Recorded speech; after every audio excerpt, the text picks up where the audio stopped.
আসসালামু আলাইকুম। ওয়ালাইকুম আসসালাম মুয়াজ্জম সাহেব, কেমন আছেন? আলহামদুলিল্লাহ, আপনাদের দোয়া ভালো আছি। আসছিলাম মসজিদের কালেকশনের টাকাটা কালেক্ট করতে। ও আচ্ছা, তাহলে রিসিপ্টটা তৈরি করেন। একটু তাড়াতাড়ি করি, হাতে আমার অনেক কাজ আছে, আরো বহু জায়গায় যাইতে হইব। আমি একটা কাজ করি, আমার প্রশ্নটা মজ্জিন হুজুরকে বলি, দেখি উনি কি উত্তর দেন।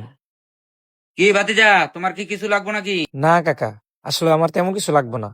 আসসালামু আলাইকুম মজ্জিন সাহেব, আপনার সাথে একটু কথা ছিল। আমার সাথে কথা? আচ্ছা, কি বলো শুনি। আপনি যদি একটু সাইডে আসতেন। আচ্ছা ঠিক আছে, তুমি একটা মিনিট দাঁড়াও, আমি রিসিপ্টটা আলমগীর বাইরে দিয়া লই। আসসালামু আলাইকুম হুজুর। ওয়ালাইকুম আসসালাম। কি মনে করে আপনি এখানে?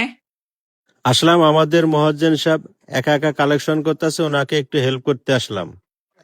হুজুরও চলে আসছে, প্রশ্নটা হুজুরকেই করতে হবে। এই নেন আলমগীর ভাই আপনার রিসিপ্ট। হ্যাঁ, আপনি জানি কি বলতে চাইছিলেন?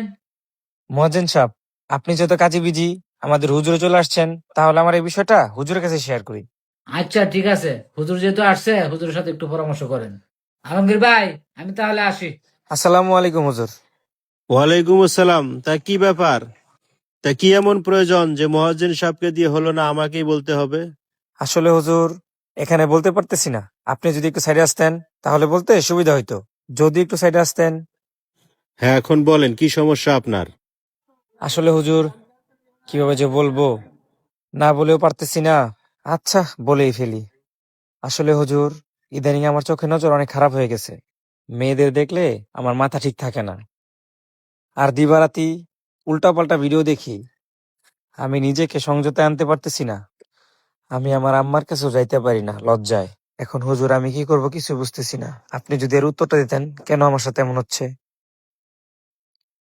আচ্ছা, এটার উত্তর জানতে হলে আমার সঙ্গে আপনাকে একটু মসজিদে যাইতে হবে। যদি আপনি আমার সঙ্গে মসজিদে যান, তাহলে সুন্দরভাবে আপনাকে বুঝিয়ে বলতে পারবো। ঠিক আছে হুজুর, তাহলে চলেন। আচ্ছা চলেন। দাঁড়ান, তোমার ঘরে কি গরুর দুধ আছে? গরুর দুধ? জি হুজুর, আছে তো। তাহলে তুমি এক গ্লাস গরুর দুধ নিয়ে আসো। আচ্ছা হুজুর, আমি নিয়ে আসতেছি।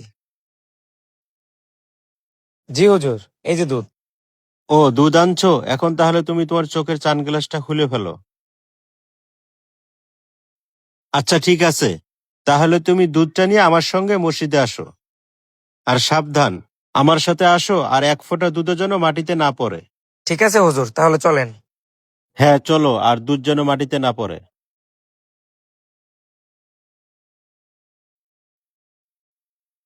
হুজুর, আর কত দূর? আমরা কি এখনো পৌঁছাই নাই? এই তো আর অল্প একটু, এই সামনে।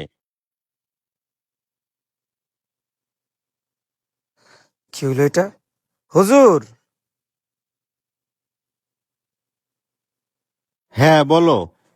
হুজুর, গ্লাস থেকে দুধ তো পড়ে গেছে, তাইলে এখন আমার উত্তরের কি হইব? আচ্ছা সমস্যা নাই, মসজিদে যাওয়া লাগবে না, উত্তরটা এখানেই দিয়ে দেই। আচ্ছা, তুমি যে আমার সঙ্গে হাইটে আসলা, কতক্ষণ সময় লাগছে? এই তো হুজুর, আনুমানিক 4-5 মিনিট। আচ্ছা, এই যে আমরা আসার পথে অনেক মেয়ে মানুষ পাশ দিয়ে চলে গেছে, কেউ বোরকা পরা, কেউ শাড়ি পরা, তুমি কি খেয়াল করেছো? না হুজুর, আমি তো ফলো করি নাই। কেন ফলো করো নাই? কারণ আমার নজর গ্লাসের দিকে ছিল। তার মানে তোমার নজর ছিল একমাত্র দুধের গ্লাসের উপরে, এই কারণে তুমি অন্য কোথাও তাকানোর সময় পাও নাই। জি হুজুর। তাহলে দেখো, তুমি এই যে দুধের গ্লাসটাকে সামান্য 5 মিনিটের জন্য কত কষ্ট করে সেভ করে আমার পিছে পিছে আসছো, ঠিক এরকম আমাদের ইমানটাও এইভাবেই হেফাজত করে আমাদের দুনিয়ার সবকিছু কন্ট্রোল করে আমাদেরকে চলতে হবে। বাইম মাছ যেমন কাদাতে থাকে, কিন্তু তার গায়ে এক ফোঁটা কাদা লাগে না। আমাদের দুনিয়ায় চলতে হলে বিভিন্ন ঝামেলা আসবে, আমাদের নজর খারাপ হবে, আমাদের ইমানে সমস্যা হবে। এগুলাকে ঠিক রেখে আমাদের আল্লাহর জন্য আমাদের সামনে আগায় যেতে হবে। তাহলে হুজুর, এখন আমার করণীয় কি? তাহলে তুমি এখন থেকেই উজু করে নিয়ত করো যে আমি 5 ওয়াক্ত নামাজ পড়ব।